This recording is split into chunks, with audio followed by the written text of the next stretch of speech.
Good afternoon. Thank you, Mr. Hollenshed, for giving some overview. I want to first thank you all for being here today. We got some jets moving along. But I'm attorney Tiffany Span Wilder. I'm the owner of Span Wilder Law, and I represent Mr. Rodney Waring and his family in the pursuit of justice for the untimely death of his daughter, Rodnisha Waring, at the hands of a North Charleston police vehicle, which was recklessly operated by Officer Jeremy Kraft.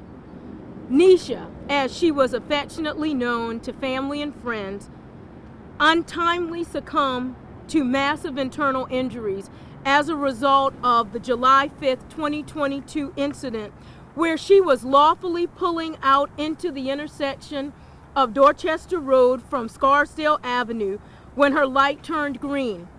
She was no more than 7 seconds into her movement when Officer Kraft slammed into her vehicle at almost double the speed, 82 miles per hour, knocked her past the intersection up onto the curve by the Sign It Quick.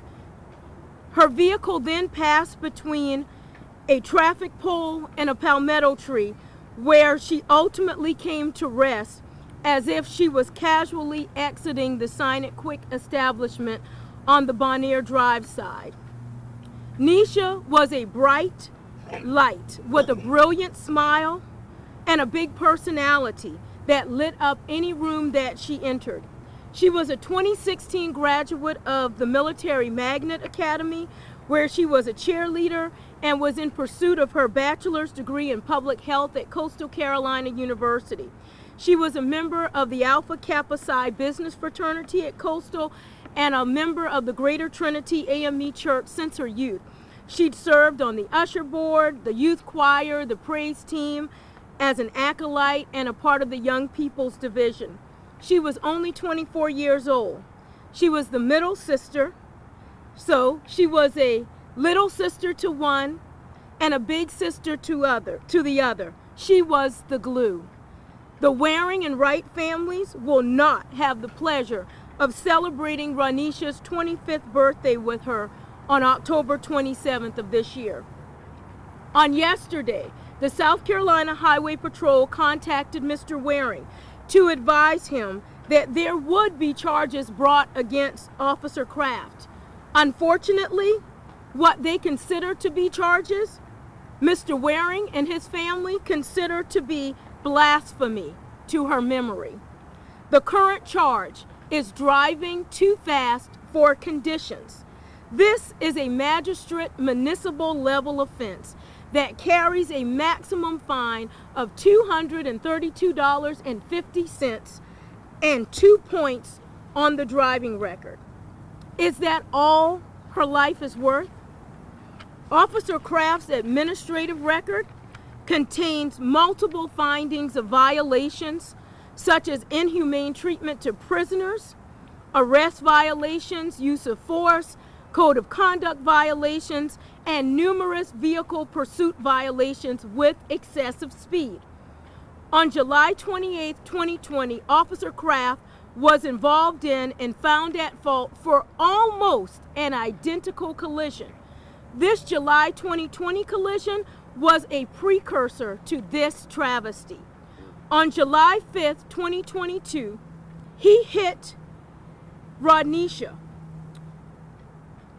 On July 28th, 2020, he hit another citizen who too was making a turn when he blew into the intersection and did not follow traffic laws. Fortunately for that citizen, they survived. July 5th was a different story. Sadly, these are not Officer Kraft's only traffic issues. There are 6 reportable accidents on his Department of Motor Vehicle file since 2014. There are 6 motor vehicle incidents within the North Charleston Police Department since 2017. Only some of them included on the DMV record. but others, like backing into a pole or hitting another parked vehicle at the department, would not be covered there. His combined administrative record shows 9 incidents, 6 accidents, and 4 of which he's listed at fault, all within 5 years. I'm going to give you a recap of those dates. February 11, 2019, a pursuit violation. Both officers during that pursuit failed to follow traffic laws and clear the intersection. He received a letter of instruction for that. Just days later, February 13, 2019, a code of conduct violation, operating his vehicle at 80 miles per hour, and was suspended for 1 day. Then there's the July 28, 2020 incident that I just spoke about, where he received a letter of reprimand. His emergency lights were used, but no sirens. There was an administrative investigation in that pursuit. Then January 21st, 2021, a vehicle pursuit where he was traveling at 113 miles per hour on Mixon Avenue, as noted as other routine traffic. 113 miles, I think speed is his routine, not the traffic.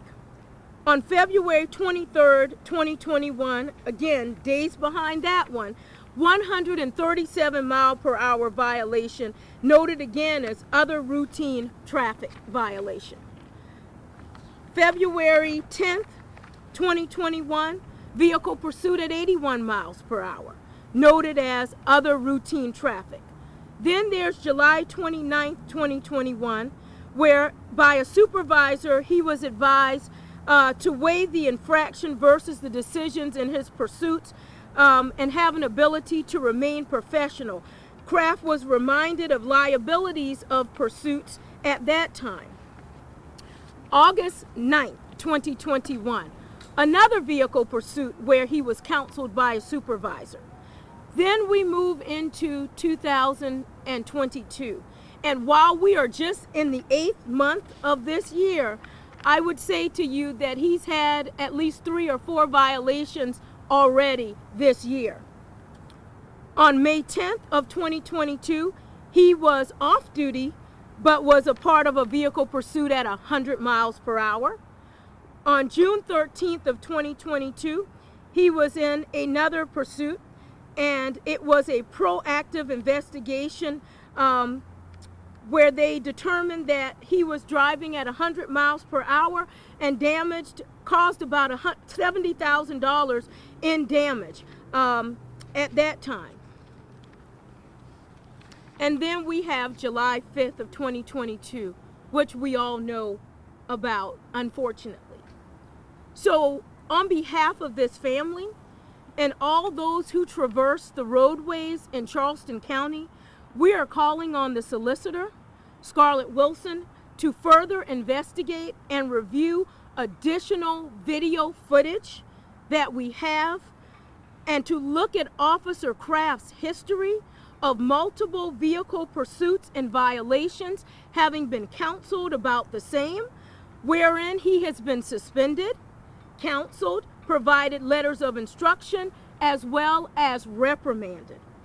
Upon completion of her investigation, we feel confident that the solicitor's office will conclude that the accurate and most correct charge in this matter would be to charge Officer Kraft with reckless homicide, and to concur with the families that Officer Kraft should not be able to return to the North Charleston Police Department, as his history of accidents and violations in vehicle pursuits clearly reflects that he is not an officer fit for duty and should not be back on the roadways operating an emergency vehicle.